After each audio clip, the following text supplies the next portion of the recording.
The year is 1948. Leaf comes out with a baseball card set that would go on to become the most historically significant sports card set ever produced. The how, the why, what was going on at the time, why did this set become infamous? Find out next on the first episode of the Cardboard Chronicles.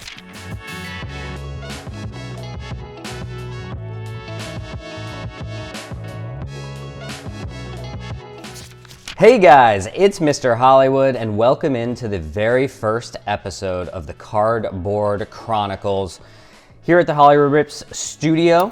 Cardboard Chronicles, where we go over the most important cards and the most important sets to ever grace the sports card world.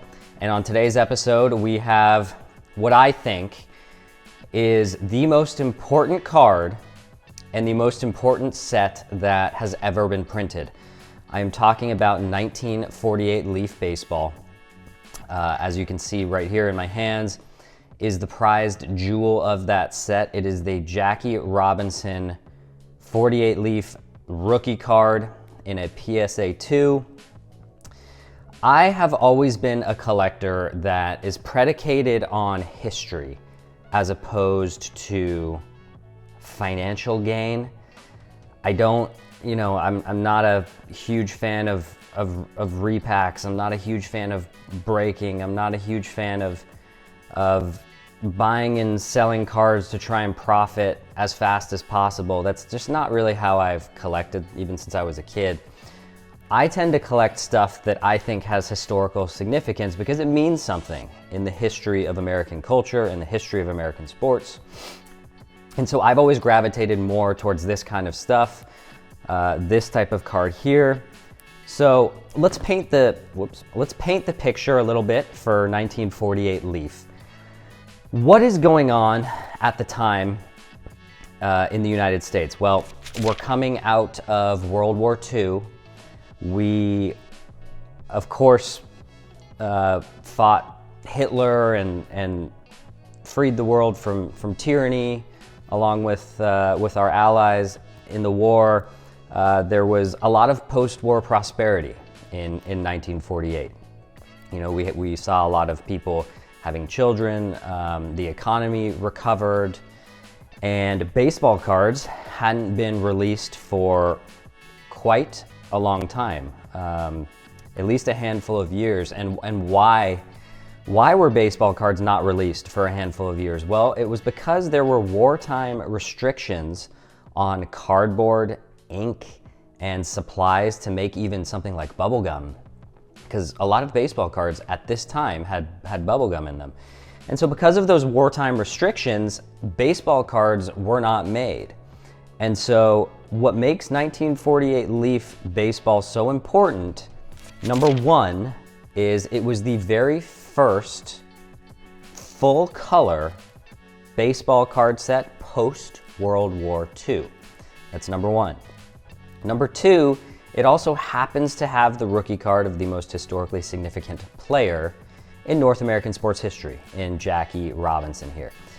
This is it's not a debate. This is Jackie Robinson's rookie card. Some players, like for example, Mickey Mantle, everyone thinks the 1952 Topps baseball card of Mickey Mantle is his rookie card, when in reality, the 1951 Bowman is technically his true rookie. There's none of that sort of nonsense with this card. This is the true rookie. This is what everyone recognizes as the true rookie, 1948 Leaf. So what did the set consist of? There was 98 cards in this set, and they had skip numbering, and it was kind of interesting because the skip numbering went into the 160s, I think, but there's only 98 cards. Why? Well, this part is debated. Some people think that it was skip numbering in order to sell more cards to kids, to chase numbers that didn't exist in the set. Jackie Robinson was number 79 in the set. Number 80 in the set, let's say, didn't have a card printed for number 80. But if you didn't have it, you wanted to chase it. And so that was theory number one. I'm not 100% sure that that was necessarily the theory. Another one of the theories is they were planning to print the rest of them later on, but they never got to it. That's another theory with this set as to why it's skip numbering.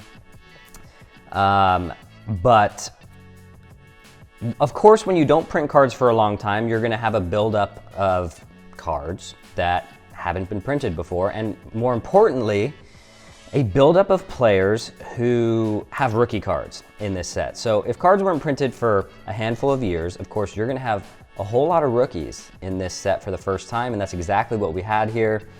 Some of these are kind of like I said earlier with the 52 and 51 Mantle, debatable. Some of these might be a little bit debatable, but at least it's in the conversation or has been confirmed 100% as being the rookie card of that player. Of course, led by Jackie Robinson here, but Stan Musial arguably has a rookie card in this set. Warren Spahn arguably has a rookie card in this set. Ralph Kiner, Satchel Paige, Bob Feller, and George Kell, all Hall of Famers, have rookie cards in this 1948 Leaf set. But we are going to focus today primarily on this guy right here, Jackie Robinson. Why is this the most important card in the history of sports? Why does it have the most historical significance? Well, as most of you probably already know, and if you don't, Jackie Robinson broke the color barrier for being the first African-American player to play in Major League Baseball. He broke the color barrier in 1947, on April 15th, 1947 to be exact, for the Brooklyn Dodgers, of course. He played 10 years for the Dodgers, was inducted into the Hall of Fame, of course, in, I believe, I don't have this in my notes, but I think it was 62. That's just off the top of my head, 1962. But why is that historically significant other than the obvious? Well, to delve a little deeper into what that really meant for sports as a whole, I'm not talking about just baseball. What did Jackie Robinson mean to the world of sports, and what did he mean to the world in general? Well, we talk about players like Ty Cobb, Babe Ruth,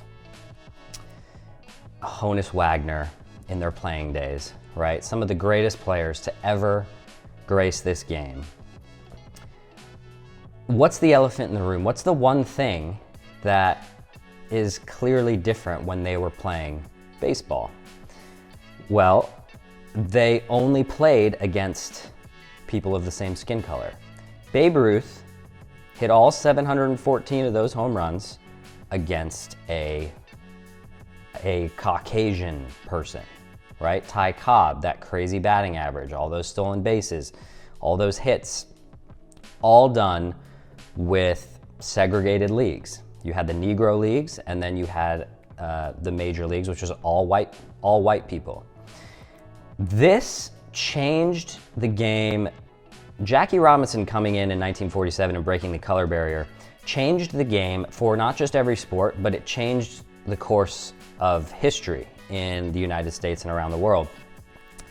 Of course, the biggest argument is now baseball and all sports are truly international games. Every sport in the world now, it doesn't matter whether your skin is white, whether your skin is whether you're African American, whether you're Asian, whether you're from Latin America, you know, whether you're from the North Pole or the South Pole. You are truly competing against a worldwide audience now, and it is because of this man right here and this set, okay? So that is why 1948 Leaf is, in my opinion, the most historically significant set ever made. And it contains the most historically significant card ever made, this Jackie Robinson rookie card. This card is obviously quite expensive. The highest graded and sold version, I'll put it up on the screen for you now, is this PSA 8, which did $372,000. Let's see, when was that? That was August 21st, 2023. In a PSA 1, this card is still about $4,200, even in a PSA 1. So you know that, or you can see that this card, because of its historical significance, it has a historically significant price tag as well. In a PSA 2, this card typically will range in the 6 to 9,000 range. Keep in mind though that not all 2s are created equal. This 2 has pretty good centering actually. Obviously it's a little heavy here on the right side than the left, but this 2 is one of the better looking 2s, and so this card would go closer to 8 or 9,000 as opposed to 6. So who else is in this set? Well, Babe Ruth is in this set. He has kind of a tribute card. Of course, the Babe did die of his battle with cancer in 1948. This set released just a few months after that, and we'll throw the card up on the screen now for you as well. I believe in a PSA 1, it's still about a $2,000 card, I want to say. I don't have the notes in front of me. In a PSA 10, this thing is crazy expensive. You can see the price of that in a PSA 10. But this card is the most popular and kind of the most sought after post-mortem card of Babe Ruth. It was also in this set.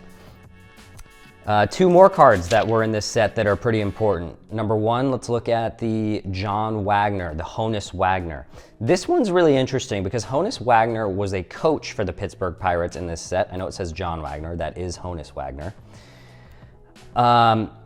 He was a proponent, of course everyone knows about the 1909 T206 cigarette Honus Wagner card. It's the most famous card in the world. The value of it sits, I think the highest graded is a PSA 8. It's owned by the owner of the Arizona Diamondbacks. That card's got to be worth $40 to $50 million is a guesstimate on that one.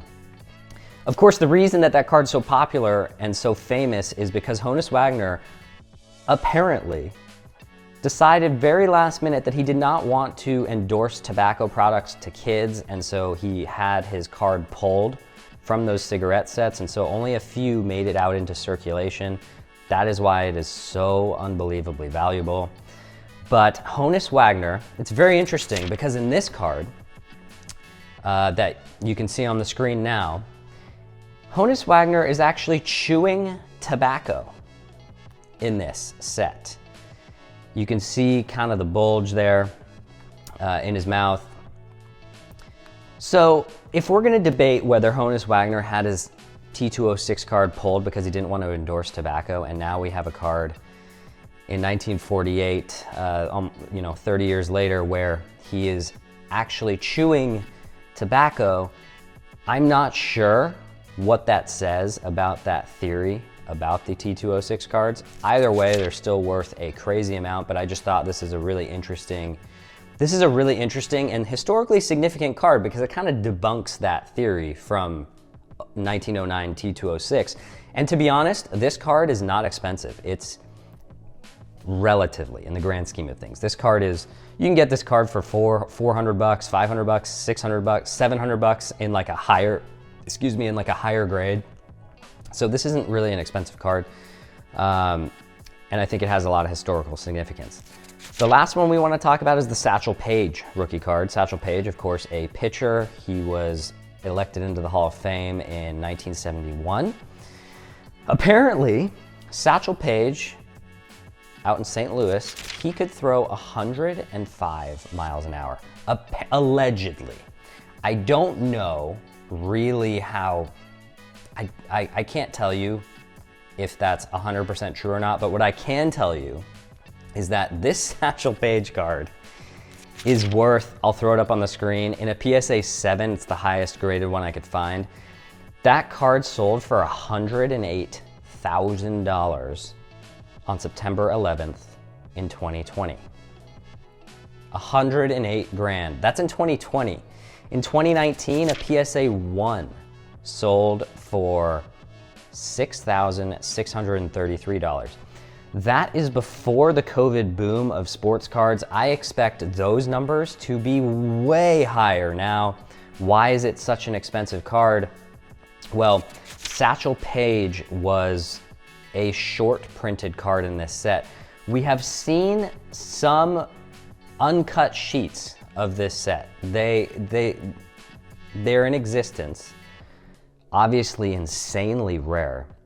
But on the uncut sheets, we can see that Satchel Paige, his card, which was number 8 in the set, by the way, was not on all of the uncut sheets, which led a lot of people to believe that Satchel Paige is one of the very short printed cards in this set. There are very few of them in existence today, which is why the prices are so crazy for this card. I mean, this card, if I had to guess, this card is probably approaching similar prices to the 1952 Topps Mickey Mantle card.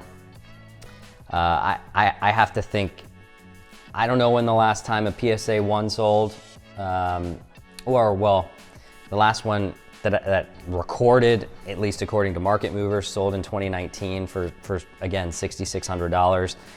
This card's gotta be worth closer to 20K at this point. Of course, a 52 Topps Mickey Mantle in a PSA 1, you're gonna be paying somewhere between 20 and 30K. So just to give you an idea of the significance of that, but it is interesting that it's so much more expensive than even, say, this Jackie Robinson rookie card. But that's kind of a brief history of 1948 Leaf baseball. That's why I believe that it is the most important set ever made. That is why I believe this card in my hands is the most important card that was ever produced. I will never get rid of this card in my personal collection. I think the only thing I would ever do is maybe upgrade the card. I think maybe I'd, if I could go from a 2 to a 3 one day, or a 3 to a 4, or a 4 to a 5. At that point, you're getting into obviously tens of thousands of dollars. So we're gonna stick with this one for now. But I hope you enjoyed today's episode of the Cardboard Chronicles, first episode of this. Hope you enjoyed the brief history lesson. Hope you learned something today about sports cards and why this set is so important, and how I really think if you're a baseball card collector or a trading card collector and you don't own this card and you have the means to own this card, it's just not a complete collection ever, in my opinion, unless this card is part of it. So until next time, if you enjoyed today's video, by the way, just don't forget to like, subscribe down below. It really helps us, the channel, to kind of grow and keep putting these videos out for you guys. So until next time, hope you enjoyed the first episode of the Cardboard Chronicles. Mr. Hollywood, out.